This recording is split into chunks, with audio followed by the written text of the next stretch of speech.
اعوذ باللہ من الشیطان الرجیم بسم اللہ الرحمن الرحیم قال اللہ تبارک و تعالی فی القرآن المجید والفرقان الحمید۔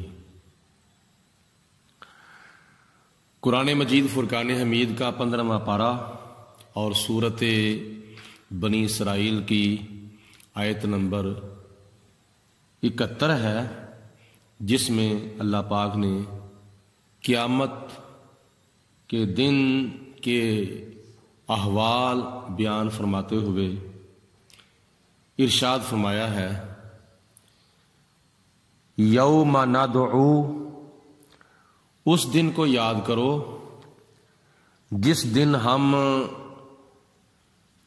بلائیں گے، آواز دیں گے، جس دن ہم پکاریں گے، کل اناسم، انسانیت کے ہر گروہ کو، بے امامہم، ان کے امام کے ساتھ، یعنی ان کے امام کی نسبت کے ساتھ ہم انسانیت کے ہر گروہ کو بلائیں گے۔ قیامت کا دن جب ہوگا، حضرت اسرافیل علیہ السلام دوسری پھونک جب ماریں گے تو سارے کے سارے انسان زندہ ہو کر کھڑے ہو جائیں گے۔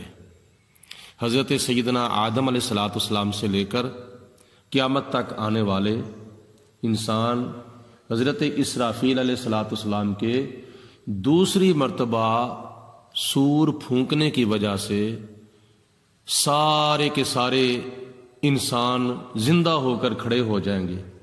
جو زمین کے اوپر ہوں گے وہ بھی کھڑے ہو جائیں گے، اور جو زمین کے اندر مدفون ہوں گے وہ بھی کھڑے ہو جائیں گے۔ اس کے بعد پھر وہ میدان محشر کی طرف چلنا شروع ہو جائیں گے۔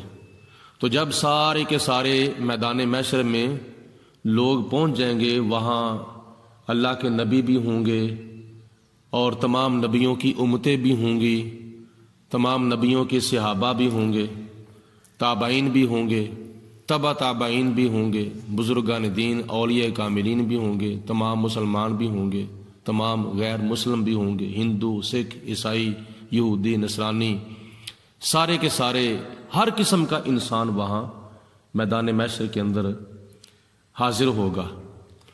اور خدا تعالی جب حساب و کتاب کے لیے بلائے گا تو پھر ایسے موقع پر خدا تعالیٰ نے یاد دہانی کرائی ہے، یوم ندعو کل اناس بامامہم، کہ اس آنے والے دن یعنی قیامت کے دن کو یاد کرو جس دن ہم تمہیں بلائیں گے تمہارے اماموں کی نسبت کے ساتھ۔ اب امام کے بارے میں مختلف مفسرین نے مختلف مرادیں بیان کی ہیں۔ ان کے وہ یہ کہ کسی مفسر نے فرمایا ہے کہ امام سے مراد قرآن پاک ہے، کسی نے لکھا ہے کہ امام سے مراد ان کے نبی ہیں، کسی نے لکھا ہے کہ امام سے مراد ان کا نامہ اعمال ہے، کسی نے لکھا ہے کہ امام سے مراد یہ ہے کہ اللہ تعالیٰ قیامت کے دن ماں کی نسبت سے بلائے گا۔ اور بھی مفسرین کرام کے مختلف اقوال ہیں۔ تو پہلی بات یہ ہے کہ بندے نے جس کی دنیا کے اندر رہنمائی حاصل کی ہوگی، نیکی کے معاملے میں یا برائی کے معاملے میں، ہدایت کے معاملے میں یا گمراہی کے معاملے میں، تو ان کے ساتھ قیامت کے دن ان کو بلایا جائے گا، خواہ وہ نیک ہو خواہ وہ بد ہو، جس کے پیچھے وہ لگا تھا قیامت کے دن اسی کی نسبت سے اس کو بلایا جائے گا۔ دوسری بات یہ ہے کہ کچھ نے لکھا ہے کہ امام سے مراد ان کے نبی ہیں، یعنی جو حضرت آدم علیہ السلام کا کلمہ پڑھتے تھے ان کو آدم علیہ السلام کی نسبت سے بلایا جائے گا، اے آدم علیہ السلام کا کلمہ پڑھنے والو آ جاؤ حساب و کتاب کے لیے، اے نوح علیہ السلام کا کلمہ پڑھنے والو ادھر آ جاؤ ترازو کے پاس نیکیاں بدیاں تولنے کے لیے، یعنی ان کو بلایا جائے گا یا قوم نوح، یا قوم لوط، یا قوم ہود، یا قوم صالح، یا قوم موسیٰ، یا قوم عیسیٰ۔ حضرت آدم علیہ السلام سے لے کر حضرت عیسیٰ علیہ السلام تک ان نبیوں کی امتوں کو ان کے نبی کی نسبت سے بلایا جائے گا۔ لیکن جب مسلمانوں کی باری آئے گی، حضور نبی کریم علیہ السلام کا کلمہ پڑھنے والوں کو بلایا جائے گا، تو ان کو ویسے ہی بلایا جائے گا جیسے قرآن پاک میں اللہ تعالیٰ نے ان کو بلایا ہے۔ وہ کون سا لقب ہے؟ یا ایھا الذین آمنو، اے میرے محبوب پر ایمان لانے والو، اے میرے محبوب کا کلمہ پڑھنے والو، آ جاؤ میدان محشر کے اندر حساب و کتاب کے لیے۔ تو ایک اس کا یہ بھی مفہوم ہے، بے امامہم، ان کے نبیوں کی نسبت سے ان کو بلایا جائے گا۔ تیسری بات یہ ہے کہ ان کی کتابوں کی وجہ سے یا ان کی کتابوں کی نسبت سے ان کو بلایا جائے گا، کیونکہ بعض روایات میں آتا ہے کہ قرآن پاک بھی یعنی آسمانی کتابیں جو ہیں یہ بھی امام کی حیثیت رکھتی ہیں، یعنی جو تورات پڑھتے تھے ان کو بلایا جائے گا کہ اے تورات والو، انجیل جو پڑھتے تھے ان کو بلایا جائے گا کہ اے انجیل والو، جو زبور پڑھتے تھے ان کو بلایا جائے گا کہ اے زبور والو۔ اور ہم چونکہ قرآن پاک پڑھتے ہیں اور قرآن پاک پر ایمان رکھتے ہیں تو ہمیں بلایا جائے گا کہ اے قرآن والو، اے تورات والو، اے انجیل والو، اے زبور والو، اے قرآن والو۔ تو قرآن پاک کی نسبت سے ہمیں بلایا جائے گا اور پہلی امتوں کو ان کی کتابوں کی نسبت سے بلایا جائے گا۔ چوتھی بات یہ ہے جس کی وضاحت بھی اللہ تعالیٰ نے اسی آیت کے اندر کی ہے، بندے کا نامہ اعمال۔ حدیث پاک کے اندر آتا ہے، ترمذی شریف کی روایت ہے، نبی کریم علیہ الصلوۃ والسلام نے ارشاد فرمایا کہ بندے کو قیامت کے دن اس کے نامہ اعمال کی نسبت سے بلایا جائے گا، خواہ وہ نیک ہوگا خواہ وہ بد ہوگا۔ حضور علیہ الصلوۃ والسلام نے فرمایا کہ نامہ اعمال بھی تمہارا امام ہے۔ جس وقت بندے کو نامہ اعمال کی نسبت سے بلایا جائے گا کہ وہ نامہ اعمال جو ہمارے کندھوں میں ہے، اس وقت دائیں کندھے والا فرشتہ نیکیاں لکھ رہا ہے اور بائیں کندھے والا فرشتہ گناہ لکھ رہا ہے۔ تو حدیث پاک میں آتا ہے کہ اللہ پاک کو معلوم ہے کہ کس نے جنت میں جانا ہے اور کس نے جہنم میں جانا ہے۔ جس میں جنت میں جانا ہوگا خدا تعالیٰ اس کے دائیں ہاتھ میں نامہ اعمال دے گا، اور جس نے جہنم میں جانا ہوگا اس کے بائیں ہاتھ میں نامہ اعمال اللہ تعالیٰ دے گا۔ اور جنتیوں کے دونوں ہاتھ کھلے ہوں گے، جہنمیوں کے ہاتھ جو ہے وہ بندھے ہوں گے، ان کا بایاں ہاتھ جو ہے وہ پیچھے کی طرف بندھا ہوگا، خدا تعالیٰ ان کو پیچھے سے بائیں ہاتھ کے اندر ان کا نامہ اعمال دے گا۔ یہ دے کر خدا تعالیٰ فرمائے گا کہ اب پڑھ لو اپنا نامہ اعمال، تم دنیا کے اندر کیا کرتے تھے، کون نمازیں پڑھتا تھا، کون نہیں پڑھتا تھا، کون روزے رکھتا تھا، کون نہیں رکھتا تھا، صاحب نصاب ہونے کے باوجود کون زکوٰۃ دیتا تھا اور کون نہیں دیتا تھا، اور صاحب استطاعت ہونے کے باوجود کون حج کرتا تھا اور کون نہیں کرتا تھا، جن کے والدین زندہ تھے وہ اپنے والدین کی خدمت کون کرتا تھا اور کون نہیں کرتا تھا، جن کے ہمسائے تھے وہ اپنے ہمسایوں میں سے کون کس کا حق ادا کرتا تھا اور کس کا نہیں ادا کرتا تھا، کون شیطان کی پیروی کرتا تھا اور کون رحمان کی پیروی کرتا تھا، کون دنیا کی غفلت کا شکار تھا اور کون دین کی طرف راغب ہوتا تھا۔ تو خود اپنا نامہ اعمال پڑھ لو، تو نیک اپنا نامہ اعمال پڑھ کے خوش ہوں گے اور بد اپنا نامہ اعمال پڑھ کے پریشان ہوں گے۔ اللہ تعالیٰ فرماتا ہے فمن اوتی کتابہ بیمینہ، وہ خوش نصیب لوگ جن کو اللہ تعالیٰ ان کا اعمال نامہ دائیں ہاتھ میں دے گا، فَأُولَئِكَ يَقْرَؤُونَ کتابہم، تو یہ وہ نیک خوش بخت لوگ ہیں جو اپنا نامہ اعمال پڑھیں گے، اپنی زندگی کی کتاب، اپنے اعمال نامے کی کتاب کو پڑھیں گے۔ اور پڑھ کر پھر نتیجہ کیا نکلے گا؟ ولا یظلمون فتیلا، اس وقت ان کے اوپر داغے کے برابر بھی ظلم نہیں کیا جائے گا۔ اگر خدا تعالیٰ فیصلہ کر کے کسی کو جہنم میں بھیجے گا تو اس کے ساتھ بھی ظلم نہیں ہوگا، بلکہ عدل اور انصاف ہوگا۔ اور جس کو اللہ تعالیٰ فیصلہ کرنے کے بعد جنت میں بھیج دے گا تو اس کے ساتھ بھی انصاف ہوگا۔ ایسا نہیں ہو سکتا کہ دنیا کے اندر بندہ نیک اعمال کرتا تھا تو قیامت کے دن اس کو جہنم کے اندر بھیج دیا جائے گا۔ ایسا نہیں ہو سکتا کہ دنیا کے اندر بندہ بدکاری کرتا تھا، بد اعمال کرتا تھا تو قیامت کے دن اس کو خدا تعالیٰ جنت میں بھیج دے گا۔ ہاں ایسا ہو سکتا ہے کہ کئی لوگ وہ بد نصیب بھی ہیں جن کے نامہ اعمال میں سے جو نیکیاں ہیں وہ ضائع ہو جائیں گی۔ دنیا کے اندر ہی کئی لوگوں کی نیکیاں جو ہیں وہ ضائع ہو جاتی ہیں، اور ضائع اتنی دیر تک نہیں ہوتی جتنی دیر تک وہ ضائع خود نہیں کرتا۔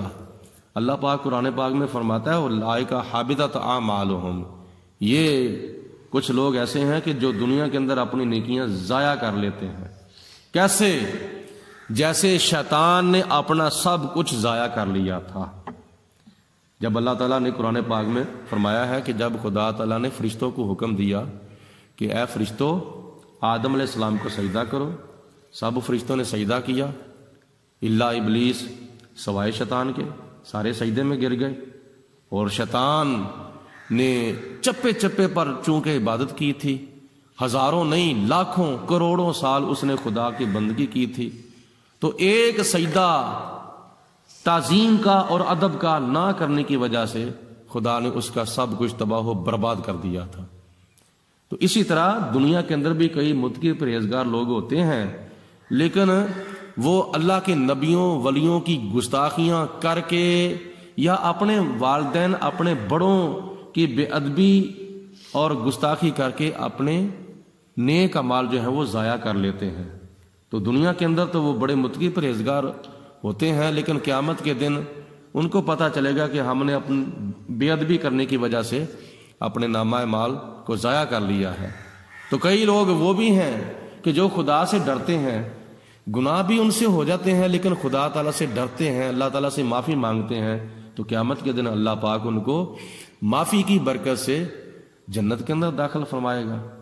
تو ہمیں سبق یہاں سے یہ ملتا ہے کہ ہمیں نیک اعمال کر کے اپنے نیک اعمال کی حفاظت کرنی چاہیے اور برائیوں سے بچنا چاہیے، اور اللہ تعالیٰ کی بارگاہ میں توبہ کرنی چاہیے۔ خدا تعالیٰ پھر اس کو معاف فرما دیتا ہے جو سچی توبہ کرتا ہے، اور خدا تعالیٰ قیامت کے دن بے انصافی نہیں کرے گا۔ آج دنیا کے اندر تو اللہ پاک نے ججز کو یا حکمرانوں کو موقع دیا ہے عدل و انصاف کرنے کا، لیکن پھر بھی کئی حکمران اور کئی جج حضرات جو ہیں وہ بے انصافی کر جاتے ہیں، کسی قصور وار کو رہا کر دیتے ہیں اور کسی بے قصور کو جیل میں بھیج دیتے ہیں۔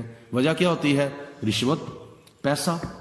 وہ کسی سے امیر سے پیسہ لے کر اس کو رہا کر دیتے ہیں چاہے اس کا گناہ ہو، اور کسی غریب سے ان کو کچھ بھی نہیں ملتا تو وہ غریب کو مجرم قرار دے کر وہ اس کو جیل میں بھیج دیتے ہیں۔ تو اللہ تعالیٰ فرماتا ہے قیامت کے دن ایسا نہیں ہوگا، کیونکہ قیامت کے دن احکم الحاکمین میں ہوں، مالک یوم الدین میں ہوں۔ کسی کافر پر بھی قیامت کے دن ظلم نہیں ہوگا، اس کے ساتھ بھی بے انصافی نہیں ہوگی۔ یہ ہمارا دین ہے، ہمارا اسلام ہے۔ نبی پاک علیہ الصلوۃ والسلام نے ارشاد فرمایا کہ دنیا کے اندر اگر کسی میرے امتی نے بغیر قصور کے، بغیر کسی وجہ کے، بغیر شرعی عذر کے کسی کافر کو بھی قتل کر دیا ہوگا تو قیامت کے دن اس کافر کی حمایت میں اور اپنے امتی کے خلاف میں اللہ کی بارگاہ میں کیس جو ہے وہ پیش کروں گا۔ یہ ہمارا دین ہے، یہ ہمارا اسلام ہے۔ تو قیامت کے دن مسلمان تو درکنار کسی کافر کے اوپر بھی ظلم اور زیادتی نہیں ہوگی اور اس کے ساتھ بھی بے انصافی نہیں ہوگی۔ ولا یظلمون فتیلا، ایک دھاگے کے برابر بھی کسی کے اوپر ظلم نہیں ہوگا۔ آگے اللہ تعالیٰ فرماتا ہے وَمَنْ كَانَ فِي هَٰذِهِ أَعْمَىٰ، جو دنیا کے اندر اندھا ہوگا، فَهُوَ فِي الْآخِرَةِ أَعْمَىٰ، تو وہ قیامت کے دن آخرت کے اندر بھی اندھا ہوگا۔ اس کا کیا مطلب ہے؟ اس کا مفہوم مفسرین نے لکھا ہے کہ جو دنیا کے اندر اندھا ہوگا وہ قیامت کے دن بھی اندھا ہوگا۔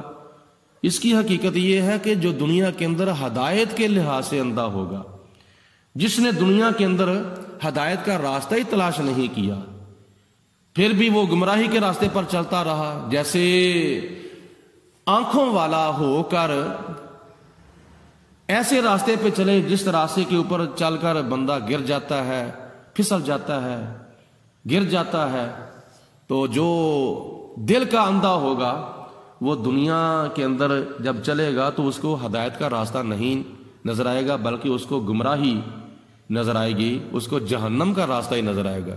وہ جو جہنم کے راستے پر چلتا تھا اس کو ہدایت کا راستہ نظر نہیں آتا تھا، کیونکہ ہدایت کی طرف آتا ہی نہیں تھا۔ وہ جب وہ ہدایت کی طرف آتا نہیں ہے تو پھر اس کو ہدایت کا راستہ کیسے نظر آئے گا؟ تو ہدایت کا راستہ نظر اس کو آتا ہے جو ہدایت کی طرف آتے ہیں، جو ہدایت کی طرف رجوع کرتے ہیں۔ تو اس لیے اللہ پاک فرماتا ہے کہ جو دنیا کے اندر ہدایت کے راستے سے بھٹکا ہوا، بہکا ہوا، پھسلا ہوا تھا، اسی طرح اس کو قیامت کے دن بھی جنت کا راستہ نظر نہیں آئے گا۔ یہ ہے اس کا مفہوم کہ جو دنیا کے اندر اندھا ہوگا وہ قیامت کے دن بھی اندھا ہوگا۔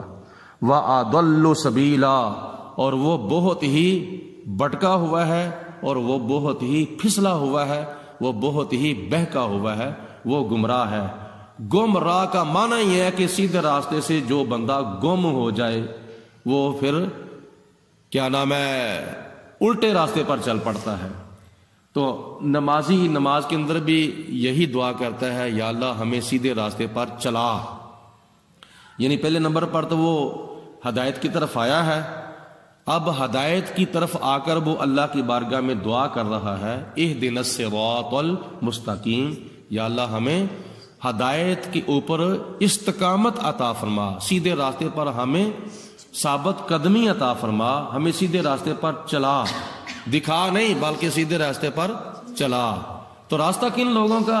صراط الذین انعمت علیہم، راستہ ان لوگوں کا یا اللہ جن پر تو نے انعام کیا ہے۔ تو انعام والے لوگ کون ہیں؟